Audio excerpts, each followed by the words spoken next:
খুঁজে থাকা প্রবাসী কর্মীদের লক্ষ্য করে অনলাইনে ছড়ানো ভুয়া নিয়োগ বিজ্ঞপ্তি নিয়ে সতর্কতা জারি করেছে দেশটির শ্রম মন্ত্রণালয়।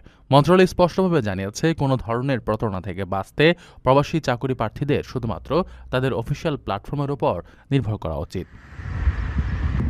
সম্প্রতি এক বিবৃতিতে মন্ত্রণালয় জানিয়েছে, বিভিন্ন সামাজিক যোগাযোগ মাধ্যমে লোভনীয় চাকরির ভুয়া বিজ্ঞাপন দিয়ে প্রবাসী কর্মীদের সঙ্গে প্রতারণার চেষ্টা করা হচ্ছে।